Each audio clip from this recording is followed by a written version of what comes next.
پطرس کا پہلا عام خط، پہلا باب۔ پطرس کی طرف سے جو یسوع مسیح کا رسول ہے، ان مسافروں کے نام جو پنتس، گلتیا، کپدوکیا، آسیا اور بتھنیا میں جا بجا رہتے ہیں، اور خدا باپ کے علم سابق کے موافق روح کے پاک کرنے سے فرما بردار ہونے اور یسوع مسیح کا خون چھڑکے جانے کے لیے برگزیدہ ہوئے ہیں، فضل اور اطمینان تمہیں زیادہ حاصل ہوتا رہے۔ ایک زندہ امید۔ ہمارے خداوند یسوع مسیح کے خدا اور باپ کی حمد ہو، جس نے یسوع مسیح کے مردوں میں سے جی اٹھنے کے باعث اپنی بڑی رحمت سے ہمیں زندہ امید کے لیے نئے سرے سے پیدا کیا، تاکہ ایک غیر فانی اور بے داغ اور لازوال میراث کو حاصل کریں۔ وہ تمہارے واسطے جو خدا کی قدرت سے ایمان کے وسیلے سے اس نجات کے لیے جو آخری وقت میں ظاہر ہونے کو تیار ہے حفاظت کیے جاتے ہو، آسمان پر محفوظ ہے۔ اس کے سبب سے تم خوشی مناتے ہو، اگرچہ اب چند روز کے لیے ضرورت کی وجہ سے طرح طرح کی آزمائشوں کے سبب سے غم زدہ ہو، اور یہ اس لیے ہے کہ تمہارا آزمایا ہوا ایمان جو آگ سے آزمائے ہوئے فانی سونے سے بھی بہت ہی بیش قیمت ہے، یسوع مسیح کے ظہور کے وقت تعریف اور جلال اور عزت کا باعث ٹھہرے۔ اس سے تم بے دیکھے محبت رکھتے ہو، اور اگرچہ اس وقت اس کو نہیں دیکھتے تو بھی اس پر ایمان لا کر ایسی خوشی مناتے ہو جو بیان سے باہر اور جلال سے بھری ہے، اور اپنے ایمان کا مقصد یعنی روحوں کی نجات حاصل کرتے ہو۔ اسی نجات کی بابت ان نبیوں نے بڑی تلاش اور تحقیق کی جنہوں نے اس فضل کے بارے میں جو تم پر ہونے کو تھا نبوت کی۔ انہوں نے اس بات کی تحقیق کی کہ مسیح کا روح جو ان میں تھا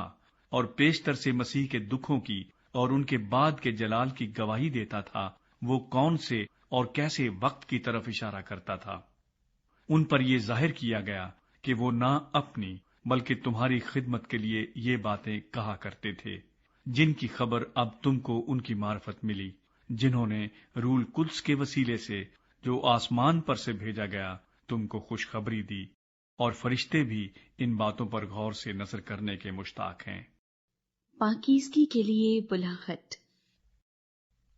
اس واسطے اپنی عقل کی کمر باندھ کر اور ہوشیار ہو کر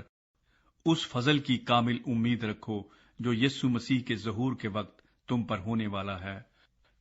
اور فرما بردار فرزند ہو کر اپنی جہالت کے زمانے کی پرانی خواہشوں کے تابع نہ بنو،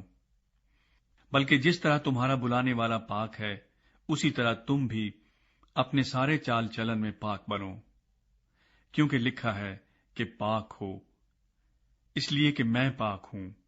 اور جب کہ تم باپ کہہ کر اس سے دعا کرتے ہو جو ہر ایک کے کام کے موافق بغیر طرفداری کے انصاف کرتا ہے، تو اپنی مسافرت کا زمانہ خوف کے ساتھ گزارو،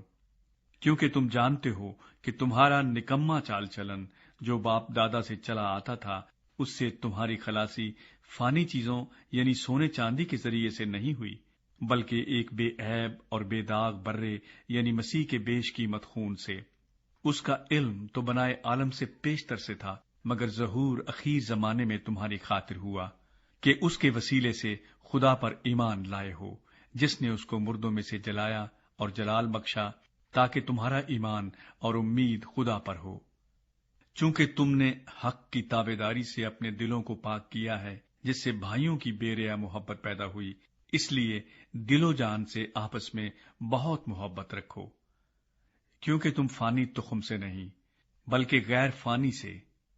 خدا کے کلام کے وسیلے سے جو زندہ اور قائم ہے، نئے سرے سے پیدا ہوئے ہو۔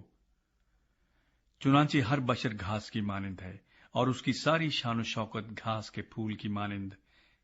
گھاس تو سوکھ جاتی ہے اور پھول گر جاتا ہے، لیکن خداوند کا کلام ابد تک قائم رہے گا۔ یہ وہی خوشخبری کا کلام ہے جو تمہیں سنایا گیا تھا۔